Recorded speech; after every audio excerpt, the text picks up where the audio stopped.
my God, Tony night is upon us, and so we've all gathered around this very large wood table to talk about who might be winning some of the hottest categories of Tony night. Now, we didn't do this last year. We have a little bit of a history of doing this, but last year we actually chose not to do it, and a certain Tony nominee was very upset with us. So this year, we're doing it for you, Jonathan Groff. So let's see, I have a repurposed vase of Tony categories, and we're just gonna pick them at random and see what happens. The first category, featured actress in a play. I thought, Paul, that this one was one at the beginning of the season, as it were, with Annalie Ashford, and You Can't Take It With You. And she was playing a very bad ballet dancer. Anyway, she's on stage with huge names. James Earl Jones, Rose Byrne, I mean, all sorts. Yeah. And she steals every scene. She gives an extraordinarily funny performance. Yeah. So I think she's a front runner. But I do think that Patricia Clarkson in The Elephant Man is amazing. She kills it. Like that one scene where she tries to relate to Bradley Cooper. I mean, it's just, if you've seen it, you know what she does, and it's a big moment, and it's a great turn. It's a great performance. So I wouldn't rule her out. I would go with Lydia Leonard. Her performance is so fiery. Wolf Hall. Yeah, from Wolf Hall. She's so fiery as Anne Boleyn. She's commanding, and the endurance to do that for 5.5 hours, all the way from her first scene to, you know, it's just like, it's incredible.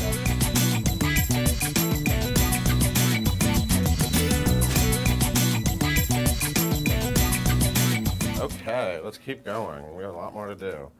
Oh, featured actor in a play. It looks like we planned it.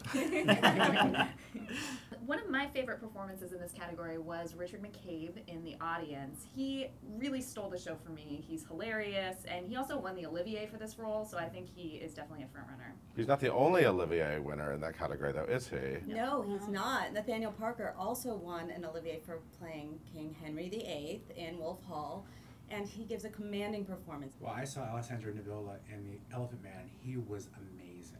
Was he a good one? I'm going to go with a curveball here and say Micah Stock. Now, Micah Stock was in It's Only a Play, which is still running, and that was that very starry play with Matthew Broderick and Nathan Lane and Stockard Channing, and he was the only unknown. And introducing Micah Stock. Right. The only unknown, but also the only one to get a Tony nomination.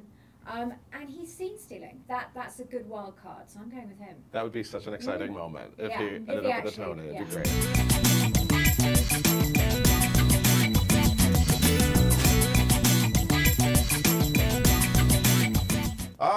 Best musical. The big one. I want to talk about The Visit because this is Kander and Ebb's final show. They really, I mean, they're legends. That said, I don't think it has much of a chance this year. So what's the front runner? I'm going to go ahead and say An American in Paris. It just has that universal appeal of being familiar and sentimental and romantic that I think that voters are going to respond really well to. Fun Home has a shot, though. It's unusual characters we haven't seen on Broadway before, about someone finding out her sexuality, figuring out her father's history. It's really a beautiful piece, and it does have a really good chance. I loved Fun Home, but I had the best time at Something Rotten. I was so enamored of it, and I would love to see it have a great Tony night.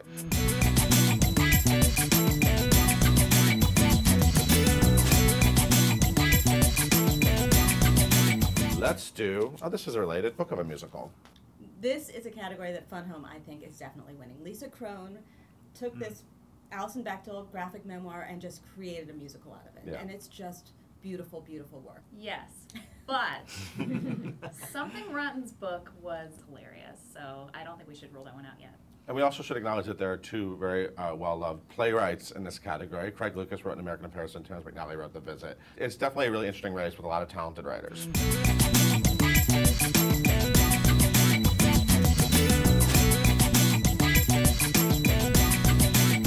We are going on to director of a musical.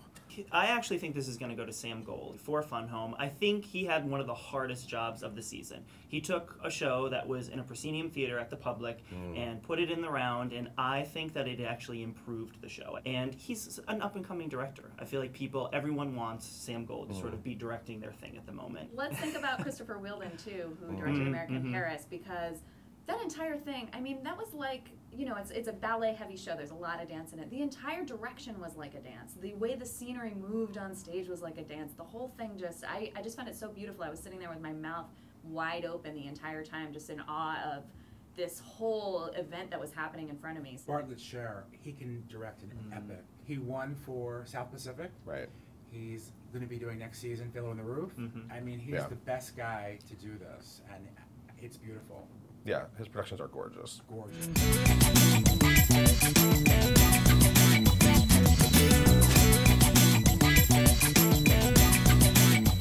Revival of a musical. Speaking of Bart Sher.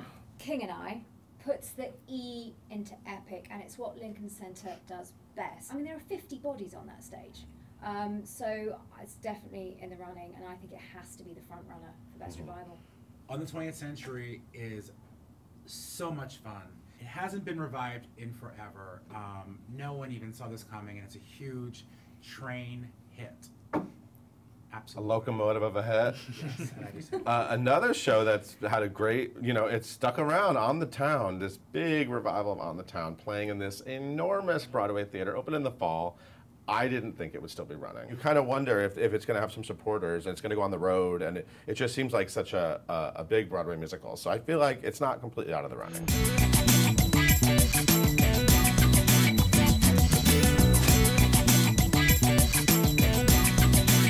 Director of a play.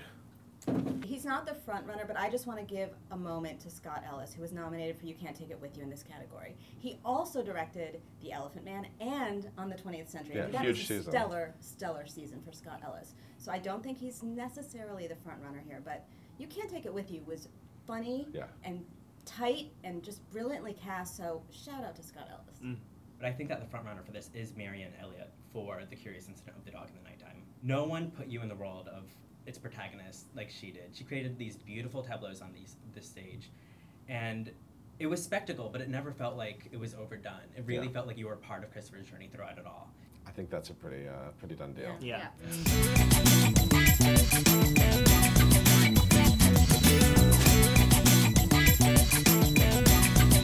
Revival of a play. So the front runner in this category has got to be the revival of David Hare's Skylight, which stars Carey Mulligan and Bill Nighy. Right. I mean, it's an extraordinary piece of theatre. Stephen Daldry has put on an extraordinary production. I loved This Is Our Youth. It was effortlessly pulled off. I loved the three leads. I thought what Anna D. Shapiro was fantastic. It's not going to win, but it was a very worthy production. I would go back and watch it right now. So I think it deserves a little bit of a shout out. I think The Elephant Man needs a moment because it was the hottest ticket of the fall. It was a really beautiful production, and I don't know. It has a chance. It has a chance. I think this is going to You Can't Take It With You.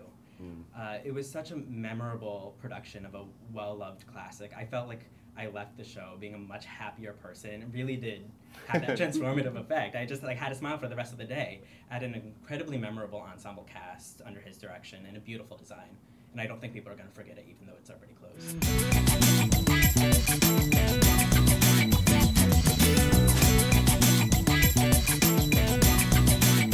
We are doing featured actress in a musical.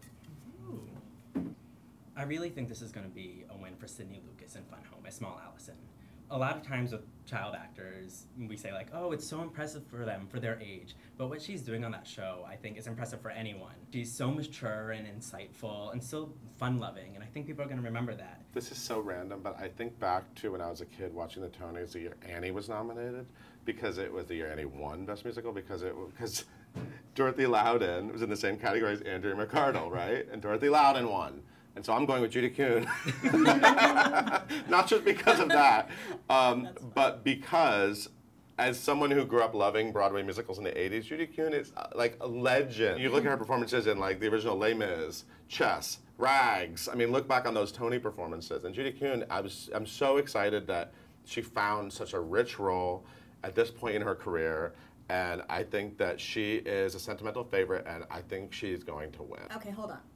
There are 3 Fun Home actresses in this category. Emily Skeggs is the 3rd. Right. That could split the vote. I'm just going to pretend like I know how to do statistics, which I don't. So if that splits the vote, I think Ruthie Ann Miles of The King and I has a really good shot, because it's really hard not to be moved by all of the performances in Fun Home, and to choose one is difficult, as you two have pointed out. So. And Ruthie Ann Miles has a gorgeous voice and just does a fantastic job. So, don't count her out.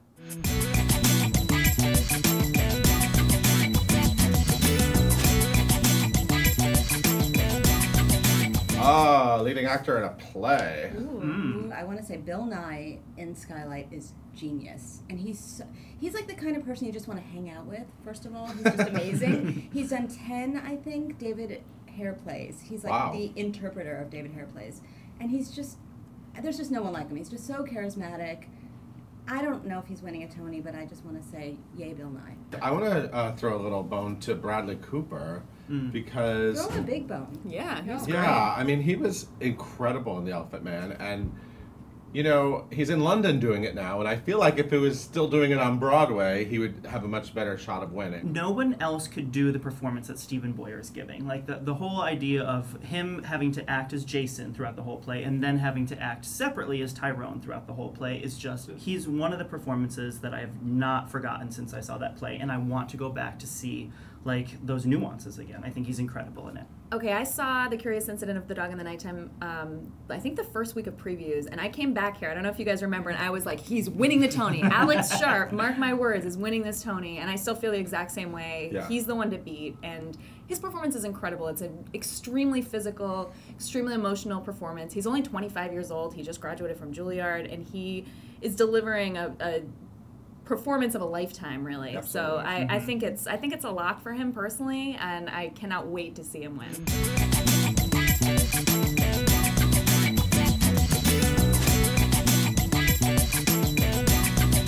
All right, leading actress in a play. I think it's down to the two British ladies. Helen Mirren's amazing, but Carey Mulligan, wow.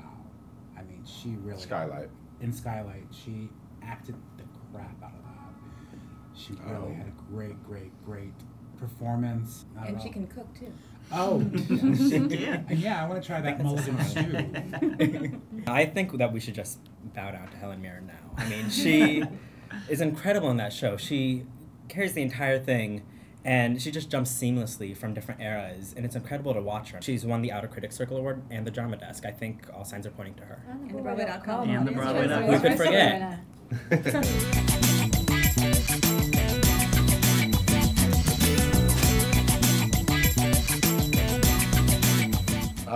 Best play.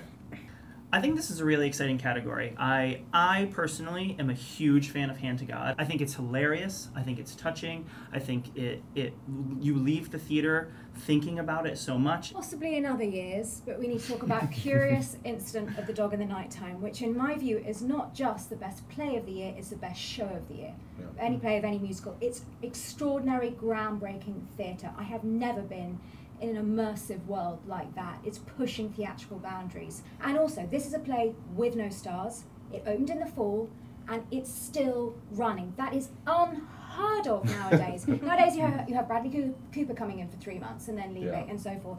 So for all of those reasons, and the fact that it is the most extraordinary production I have seen since I came to New York 5 years ago, it wins. Makes you proud to be a Brit. It does. I agree with you. I think Curious Incident's going to take it, but also let's not forget about Wolf Hall. I mean, it got wonderful reviews here and in London. It's a massive piece. Let's keep that in the mix as well. What about Disgraced? Disgraced won the Pulitzer Prize. Everyone has been sensitive about racial profiling and saying the wrong things, and everyone can relate to that. Actually, I thought that I liked it a lot more when thinking about it than I was when I was in theater.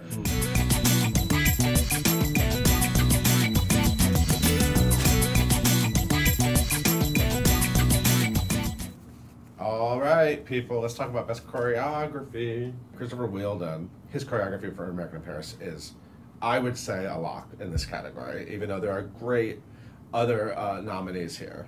Joshua Burgas for On the Town. He was an ensemble standby in Hairspray. Right. I knew him like as the guy that Yeah. was just backstage, and he's really risen. And On the Town, the choreography, they leap and leap higher. It's amazing. Even Jackie Hoffman. I just want to say, when She you're leaps talking to about levels. director choreographers, you can't really say that without mentioning Casey Nicholaw. You're Because he right. really is a director choreographer, also came up through the ensemble, and has made a name for himself in that way. Absolutely. And I love a Casey Nicholaw production number. Are you kidding me? I mean, he knows how to make a number, right? There's also a wild card in this category, though. You have a nominee that's not from a musical, Curious Incident is also up for this award. If Curious Incident does sweep, this could be one of them that it picks up. I think in a season of amazing dance, if you gave it to Curious Incident, I'd be really surprised.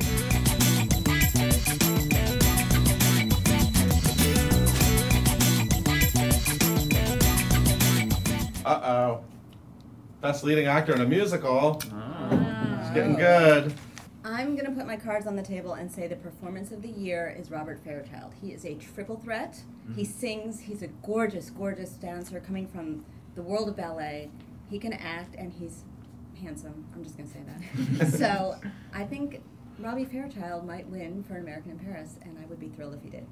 I will take that bet, and I will say that I think we have Michael Cerveris in Fun Home, one of the most buzzed about musicals of the year, of any sort of season, I feel like. I don't think Fun Home could even work without the performance Michael Cerveris is giving, because he's the tormented father that it's all sort of built around. And if you don't feel for him, if you're not invested in that, then it kind of loses you. And Michael Cerveris, he brings it. If anyone was going to be a surprise win that I'd be really excited about, I'd be Brian Doshi James for Something Rotten. And I've loved so many of his performances over the years. I would love to see Brian Doshi James finally win a Tony Award. What about Tony Yazbek? I mean, he was great. Yeah. I know it was in the fall that it happened, but he's got that persona that harkens back to kind of the golden age of movie musicals, and it's just something that is so special now that I would love to see that recognized as well.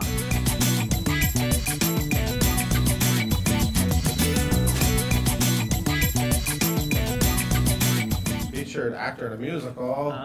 There are so many fun, great actors in this one. I'm personally rooting for, and I think has a great shot at it, is Christian Borle in Something Rotten. I think of the nominated performances in that show, it's hard to call just one a scene stealer, because I think they all have their incredible moments, but Christian Borle as rock star William Shakespeare was one of the most hysterical things that I saw this season. There is something that's interesting, is there are two sets of nominees that are nominated for the same show, and that's always tricky because that can split the votes. Right. So we have both Brendan Uranowitz and Max von Essen, both nominated for An American in Paris, both great, and I think that what might happen is they're going to split the votes, and then the two of them who might have, ordinarily had a better chance, might not be front runners or, in the mix right now. So it comes to the fifth person in the category who is not with Something Rotten or with An American in Paris. And that is Andy Karl. Now, Andy Karl has paid his dues on Broadway. Last year, he got nominated, obviously, for Rocky. And then he's done this About Turn. And he's now giving this comedic, hysterical, scene-stealing performance. People are shocked in that On the they've 20th seen Century. both those things. And to do that within a year is extraordinary. I have to say, it really could be Andy Karl's year, and deservedly so. He has earned that Tony. He was hilarious. Yeah. Hilarious. The one person we didn't talk about is the other Something Rotten nominee, Brad Oscar, who, if you look at the Tony formula of last year, James Monroe Iglehart won for Aladdin, and Brad Oscar is having a very similar moment in Something Rotten. That Act One song, a musical, is Brad Oscar's moment, and it is kind of the show-stopping moment of the show. I could see it going that way too.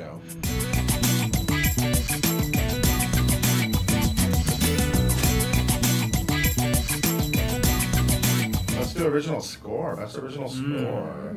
So I think this is a very tight race, and there are a lot of strong contenders. But there's one that I think may be neglected, but is worth mentioning, and that's the final score on Broadway from Kander and Ebb for The Visit. They are theater icons. They're so beloved in the industry. And Fred Ebb died over 10 years ago, so this would get a sentimental vote, maybe. Yeah. I think there's every chance that Sting, who wrote The Last Ship, could somehow walk away with Best Score. Absolutely. He got very good reviews. He gave everything he could to that show for years. He even joined the cast to try and keep that show open. And he's done his work in the community. He's paid his dues this year. He's done it incredibly well in the PR side of things. So that's one to watch there. Absolutely. The Kirkpatrick brothers wrote Something Rotten. Yeah, first Broadway show. It was a great debut. People leave singing the score, and they've heard it for the first time. And there's one lock completely, and it is the score for Fun Home. Janine Tesori, past nominee, has not won a Tony. Lisa Crone, first time working on a score like this, taking a story that was unstageable and then writing beautiful music that incorporates specific things Alison Bechdel wrote in her graphic memoir. It's an unforgettable score. This is the one that I would put all my money on.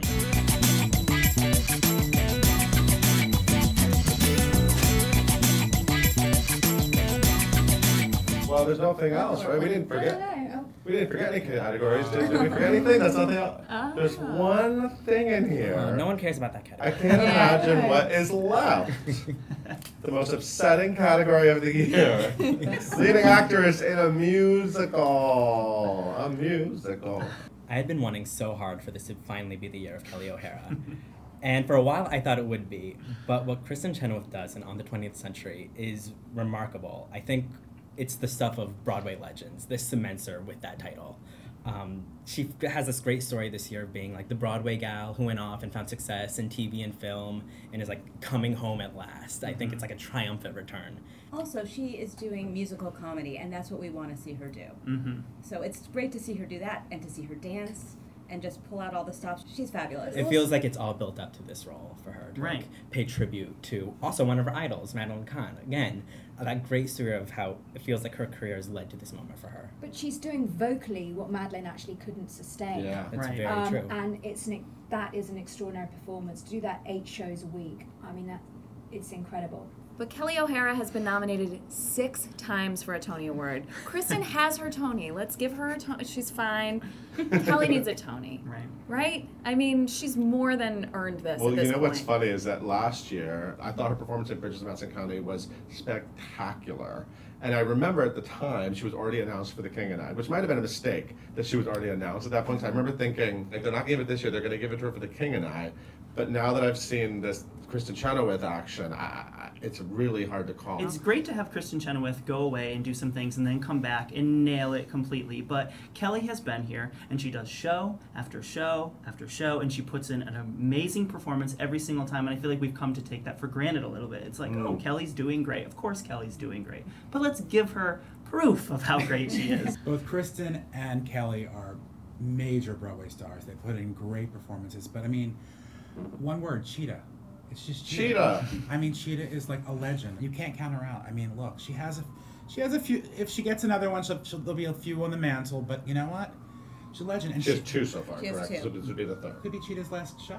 It is her last show. I mean, it's certainly been publicised that it is going to be her last show in Kendra Nebb's final musical on Broadway. Yeah. So, of course, it may get that vote. She's family. Especially if it's people who can't decide between Kristin and Kelly. And at that moment, maybe I should go for Cheetah. Without a doubt, this seems like the race of the night.